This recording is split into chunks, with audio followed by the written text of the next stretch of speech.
Oh, yeah.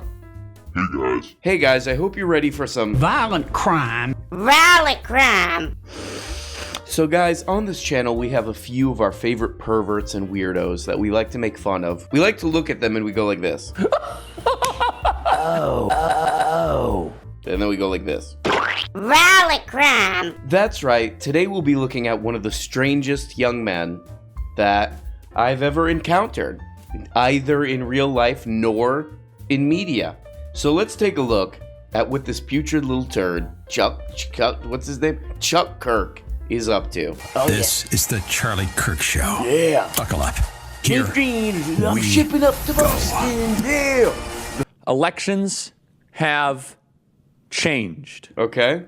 Elections are no longer what we grew up knowing them to be. As we have said on this program for some time, it is now a contest. It is now a tournament of ballots. It's not about voters. It's about ballots. It's about finding pieces of paper and getting them in the right place within a certain time window. Oh, the design, you could call it the tournament of the ballots. Okay. Who can get the most amount of envelopes into the taxpayer-funded drop box? Right, it's voting. That's what we are living through. And so Chucky Kirk keeps coming back to this over and over again through this episode. He was really pissed off and disappointed about the election results.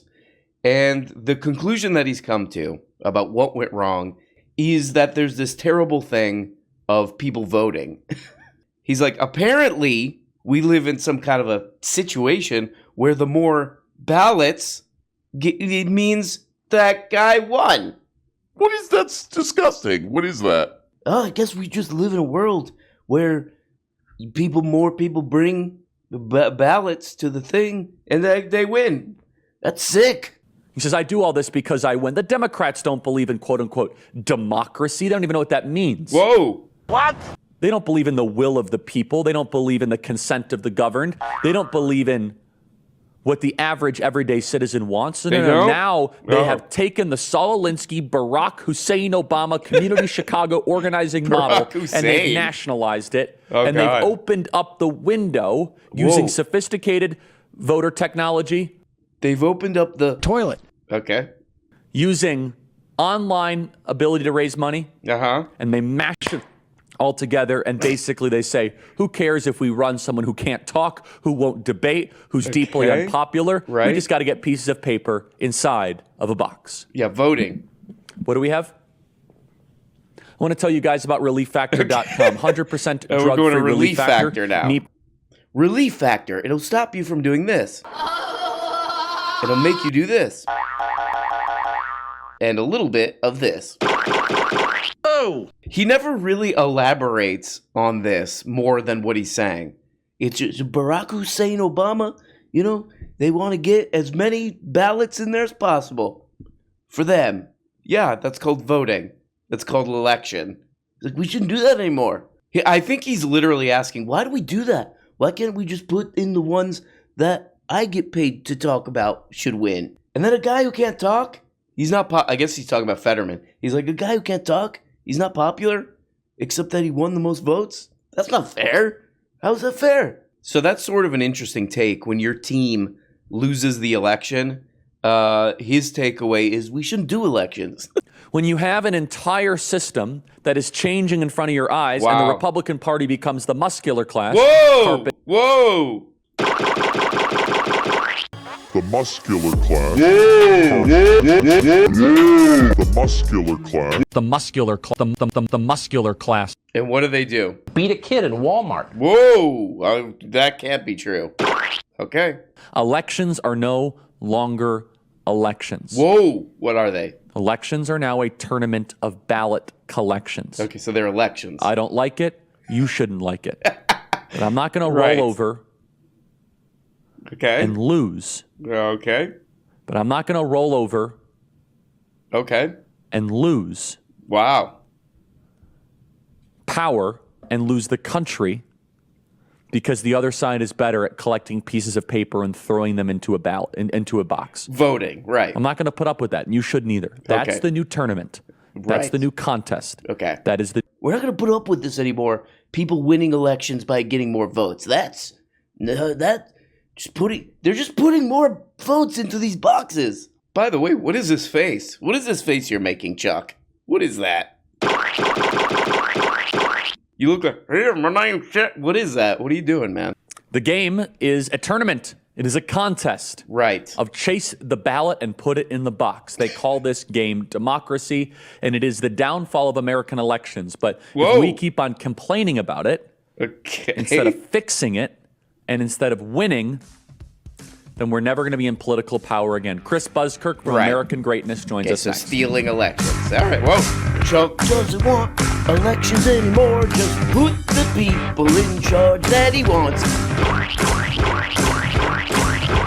I'm not going to put up with that, and you shouldn't either. That's the new tournament. Okay. That's the new contest. Right. That is the new game. Well, it's the Joining us now is Terry Schilling. Does an amazing job. Terry, welcome back to the program. Great. Okay. This guest that Chuck has on, I've never seen a worse internet connection in my life.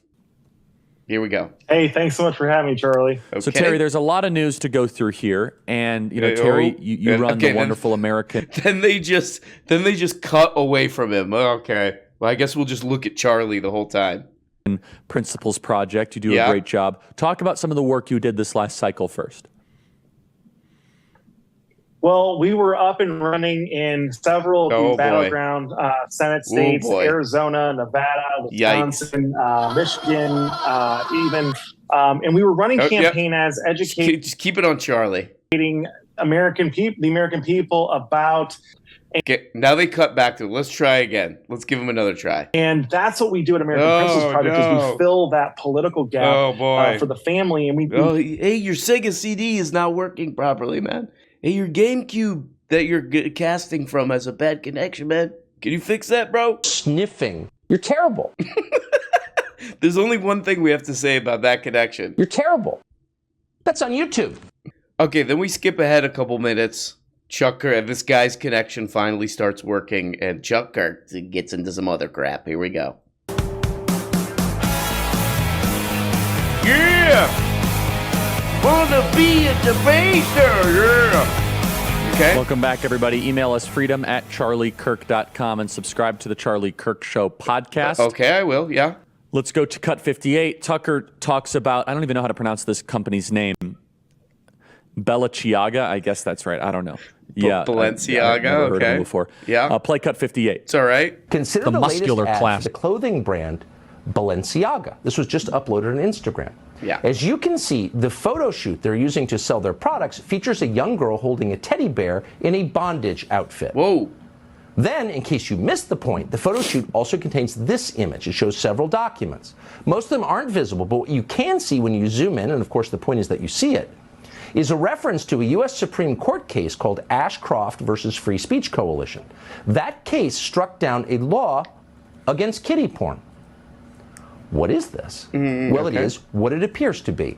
It's an endorsement of kiddie porn, of child pornography. Terry, what the heck is going on here? Well, this is what progressives have always wanted. You know, Charlie, you and I know from our involvement in the Claremont Institute, progressives want to tear down all barriers to human flourishing. They look at these laws that protect children from being sexualized as a barrier to that. They think that major problems come from not allowing children to be free sexually, right? And what's happening is I think he's got progressivism confused with libertarianism. Somebody should check him on that one. That's in the Bible. That's where you can look it up. All right? No. So I saw this story going around on Twitter, the Balenciaga. The Balenciaga crap. And if you want to look it up, there's people going back and forth and doing long debunks on it. And I tried to read some of it, but I started going like this. I started going like that. So if you want to read people going back and forth and debunking this whole story, feel free. But I would say, actually, if you want to, I don't know, sue Balenciaga or make Balenciaga not exist anymore, I'm kind of fine with that. Those are some wretched looking... Balenciaga is the exact kind of fashion I don't like. It's ugly. It's stupid. I hate it. I mean, look at this.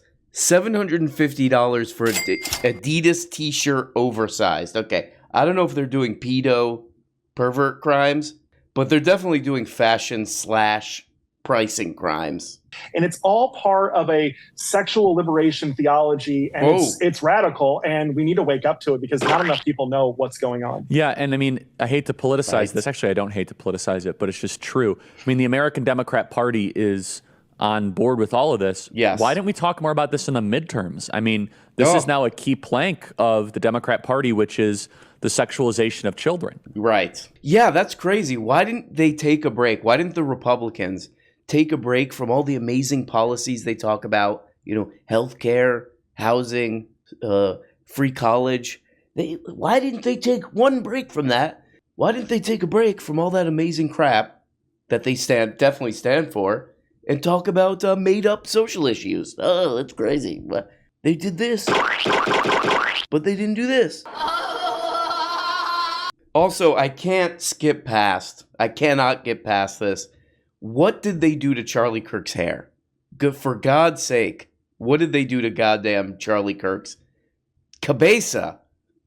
It literally looks like, and I'm sorry to make fun of the way people look. It's not right. And this is an example of what not to do. But it's like he found the absolute worst, like, they're still training, supercuts in a strip mall that he could find. He said, give me the Jesus and Mary chain cut. And they're like, I just learned to this. And that's what he ended up with. GLAAD, which I think is the gay, lesbian, something, talks about, in terms of gender-affirming care, the AMA and Pediatric Association have confirmed that surgeries are safe. Conformed? All right. They are saying that it's safe to chemically castrate your children and medically mutilate your kids. Okay, notice, and Tucker Carlson does this too. He just said your kids. This is a thing they do that creeps me out way more than any of those fashion ads. Check this out. Here we go. I really wonder that in some of these battleground districts that didn't go our way, if we would have talked more about this issue. Play cut 57. Yeah, you definitely didn't talk about it enough. In terms of trans kids and gender-affirming care, the American Medical Association, the Pediatric Association has confirmed that these are safe procedures. Yeah. This is finished business. It's politicians and junk science who's creating some kind of debate or argument about this. All true. You hear that it is safe to chop off your 9-year-old's parts. There we go. It's your safe to give your child Lupron. It is safe to chemically castrate your children. You dumb, probably, sorry, not your fault. You dumb viewer / elderly viewer, your kids. So that's Charlie Kirk's very beautiful contribution to the world, to the economy in the world, and our culture. His Charlie Kirk's contribution to the world, his life, how he spent his life, he is saying the stupidest, craziest things to the, sorry, not their fault, but the stupidest, craziest people. So, good job, Charlie. How could that possibly go wrong? Okay, this is maybe one of the more amazing things that Charlie Kirk has done this week. Charlie Kirk is a lazy bastard, too. And so what he does is he'll just post crap on his YouTube channel that has nothing. It's not something he produced, dead-eyed looking into a camera. It's just some random crap that he'll post, and he'll put his own little headline on it. And if you don't remember this guy, I think we looked at this in the Patreon. This guy, he's an open micer. He's an open micer, but for like board meetings. And he went from where we love and remember him from is the San Diego board meeting where he was yelling at them that they're Nazis because of the vaccine or something. In this one, he went all the way to Arizona to yell about how the election is being stolen. So I guess he's like a MAGA hacky sack man. And then you look into your own soul and you look back at yourself in the mirror and realize that you are the cancer that is tearing this nation apart. Oh. Good day. He's the best.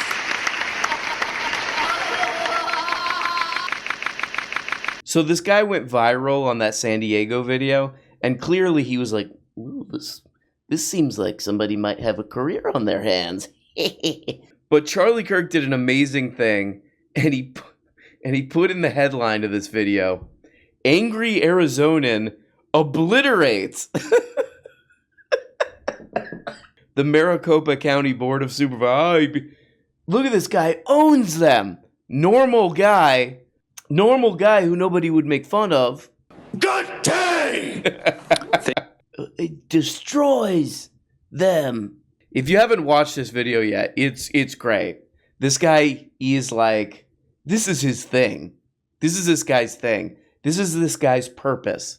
He's like, I found my calling, and it's going to random ass board meetings with things that I've clearly rehearsed for days. So this guy doesn't really seem like the type of guy who has a plan exactly, but roughly, I would imagine the best outcome he could get for what he's trying to do, trying to get a social media career, trying to get clicks and noticed. I think probably in the back of his mind, the best that could happen is Alex Jones calls him up and he says, get on the show. Don't touch me again, man. I'm asking you not to touch me. Well, sure, I just patted you nicely. I know, but I don't want to be. I don't know. You're going to get your own supplement, Dread Force or whatever. But I think a way better thing, and I would actually watch this, if this guy did like an Andy Rooney kind of crap. A lot of people aren't drinking the water that comes out of their faucet these days. What? Bottled water has become a $9 billion business. Wow. He would literally do segments like, why are people putting up decorations before Thanksgiving? By the way, for that last thing I was just saying, I looked up some 60 Minutes crap, Andy Rooney crap, and look at this one. And staples, I think. Okay. A letter opener. Don't use... Okay. All right. So he's talking about just crap on his desk, I guess. People would watch this back before the internet, I guess. This is what people watched before YouTube, okay? So let's appreciate it. Let's appreciate YouTube. But if I were him, I would do a whole section, not to be ageist, but look at that hand. That is the hand of a goblin. Guys, come on. That's... Why does my hand look like this? I'm too old to be alive. Okay, guys, enough. Why are people drinking bottled water? Why do I have a junk drawer? Why is there so much tape in here? So that's generally our boy Chuck. Just to sum this bad boy up, he wants to end elections, and then the reason they didn't win is because they didn't lean hard enough into the stupid, racist, bigoted culture war crap. Do more of that, Charlie. It's clearly working. You idiot, you fool. Guys, thank you so much for watching this. I didn't think I was going to be able to put out a video today because I'm sick and dying. This specific one of Dayquil tastes like, if you see those bottles ever laying around, they clearly have some yellowish PP type liquid in them all around. If you live in a city, I think they just put that in here because that's what it tastes like. But we still did it, guys, because we push through and we do what we want. Hope you guys are having fun and having a good time. Love ya.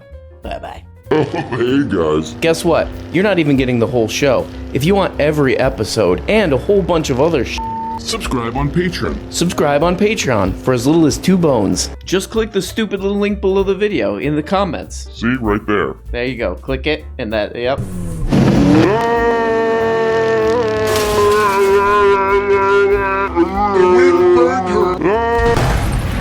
When you become a patron for as little as 2 bones, you get the Tuesday, Thursday, patron-only episodes.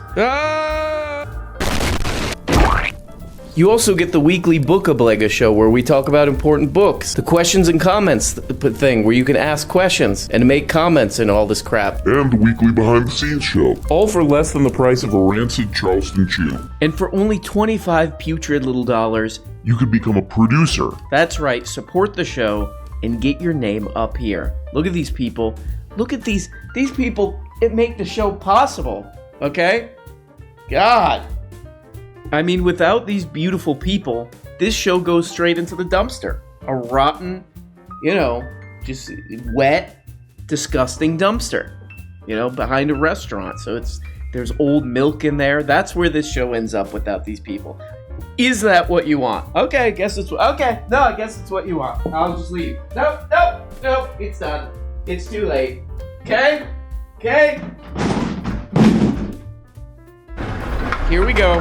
Here's the dump truck. Come to pick up the show. This is what would happen with no producers. Thank you.